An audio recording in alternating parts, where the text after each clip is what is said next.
Well, hey garage people, it's not the V8 you were expecting, but it is an LS V8 nonetheless. LS4 power. Gotta love the Grand Prix. Hopefully we'll be working on that sometime in the future, but for now she's running like a champ. Anyway, I'm standing outside right now and firing up the car because I am making one of my, hopefully, final runs to O'Reilly's here shortly. So let's head in the garage and I'll get you up to speed. It is Tuesday early afternoon here. There's the Chevelle. Still got that to clean. But, boom, check this out. We got an engine with a transmission attached to it. How's that? On a subframe with the motor mounts torqued. And everyone is happy. Sweet. Trans is bolted to the bell house. The clutch slid together very smoothly, which was awesome. Bell housing bolts to the block are torqued. And then the bolts from the transmission to the bell housing are also torqued. Here's my speed bleeder hose coming out, which will eventually get routed up somewhere up here, tucked along the back of the motor. The clutch will plug in right there. Brake lines. Got the power steering bracket mounted. Slight modification down under here.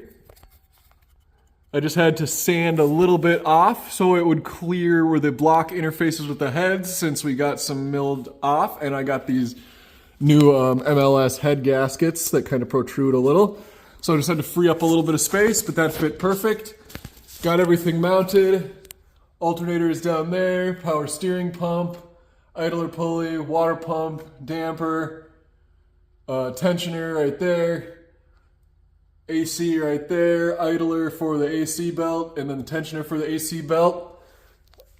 Everything is mounted on the front as it will be.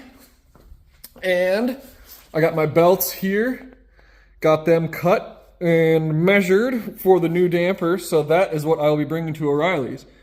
The AC belt is a 4-rib design, and that one is 37.5 inches or 952 millimeters long. And the accessory belt is a 6-ribber, and that is a 75.5 inch or 1,917.7-ish millimeters. So anything in that range will set you.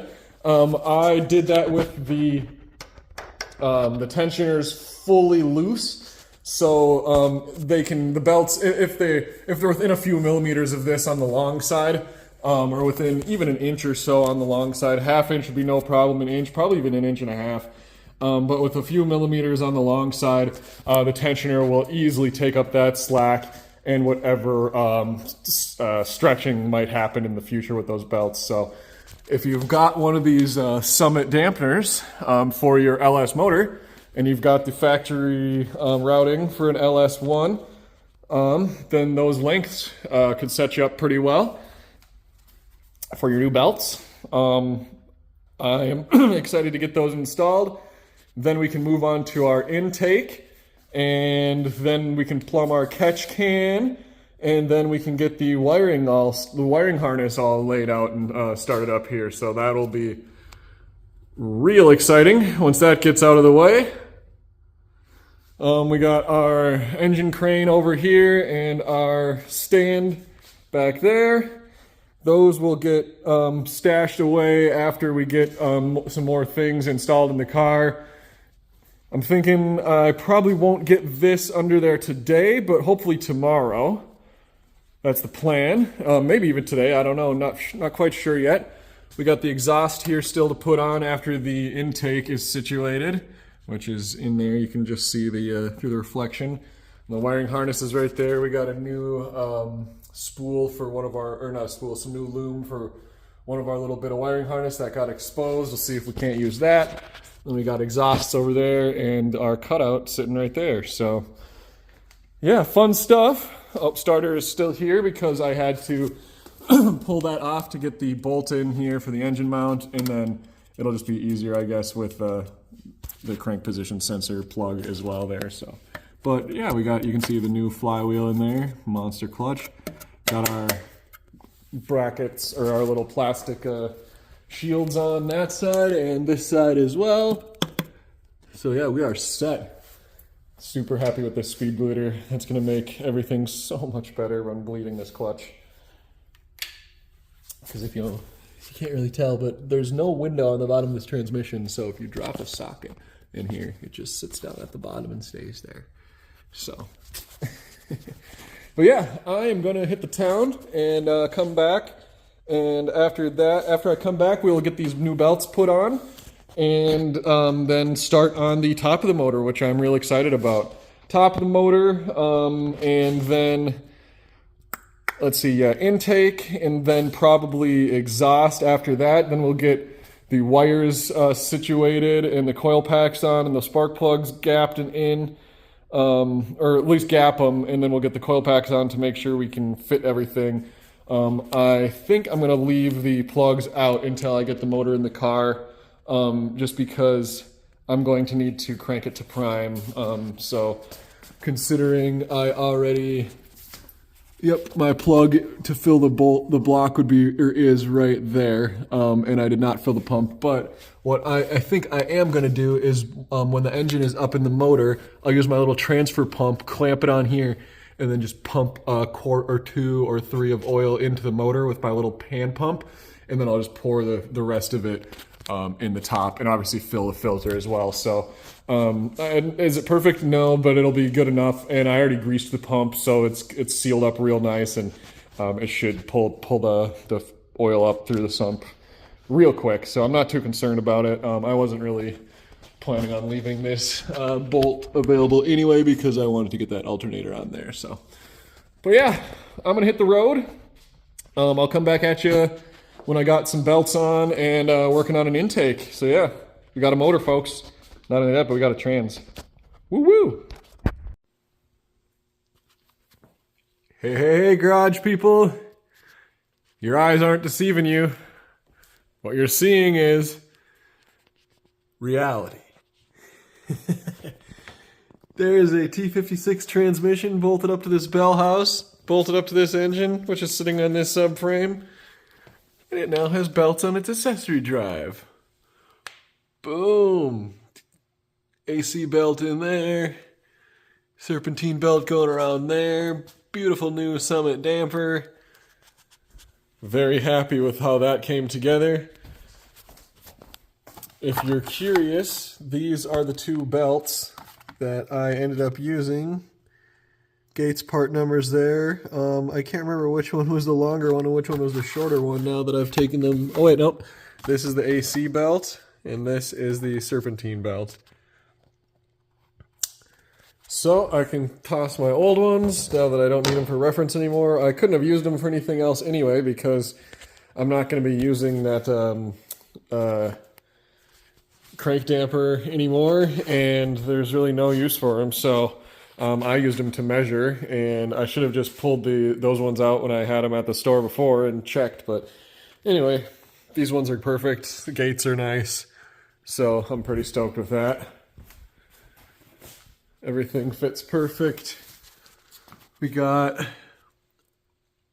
good engagement all the way around our pulley for the serpentine, up to the tensioner, around the water pump, power steering, alternator, idler, and back around.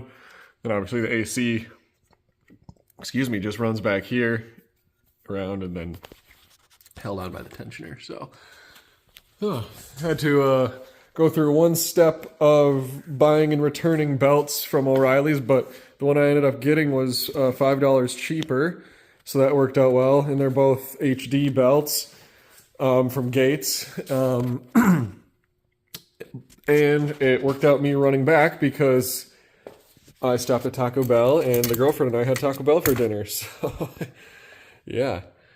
I'm going to take a picture of these, or rather I'll save them and then write them in my notes for records after I get my bank statement, my running bill thing updated on here that I'm keeping tabs of.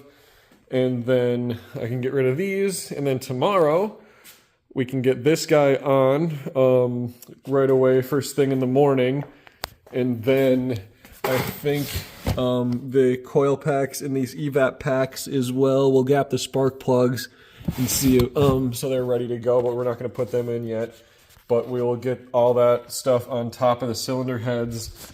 This little bracket here got painted because it was chipping, and the wrinkle paint was the only one I had. I didn't have any flat black, so just use that. Yeah, and we'll see about getting the wiring harness on as well, or we won't see about it, we'll get that on as well, and the exhaust too. So I think I'm going to call DRM tomorrow and request or inquire about my computer.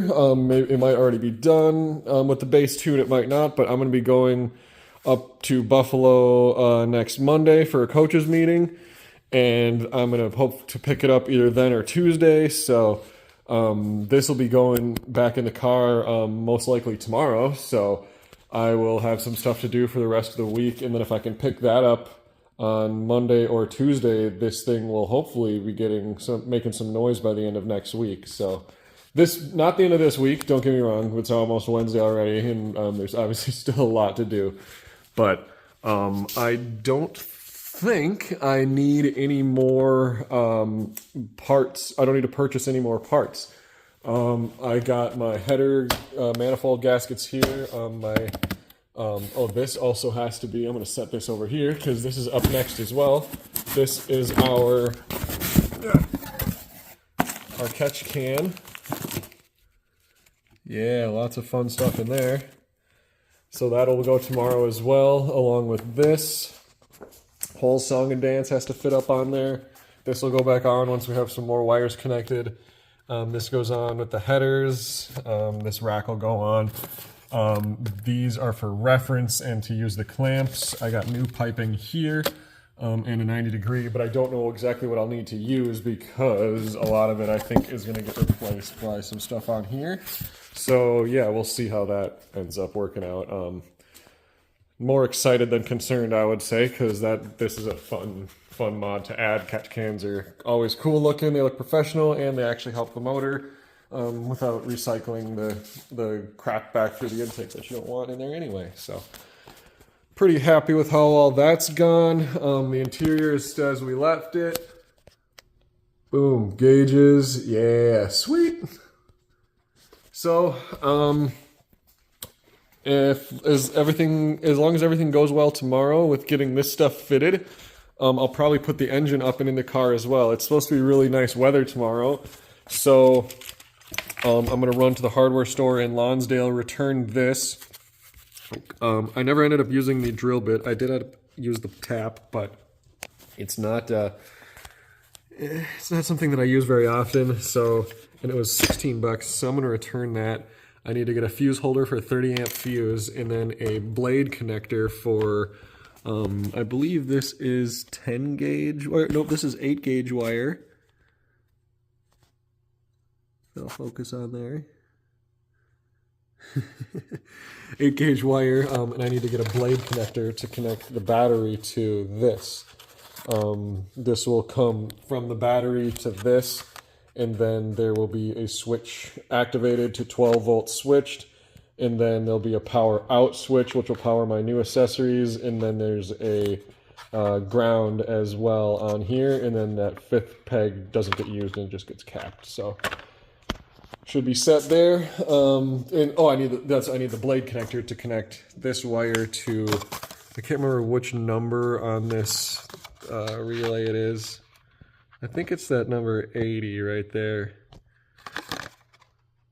or 86. I don't know, whatever, I'll look it up. But yeah, I just need a couple more little things. That's not even necessary for what we want to do, aka put this back in, but that will be necessary to wire everything up, which I want to do before I get the computer back, because then once I can get the computer back, I can test the electrical system and then preset the gauges and everything, and then I can prime the oil pump, and then I can make sure the fuel pump is good, and then before we fire it up. So there's a method to the madness. But yeah, this went together super nice. The engine stand popped this piggy right over the top. And as you can see, these things are a little bit angled, so I was able to put a little bit of a torque on the engine and set it down. And these bolts went right through. So yeah, really happy with how that came together. So yeah, we're looking hot, folks. I'm gonna hang it up here for tonight, and we will continue tomorrow. Have it looking like a real engine. Get those blue tape off and get that nice, cool, incognito, big-ass intake on there. All right, folks. Sleep tight. Catch you tomorrow. Peace.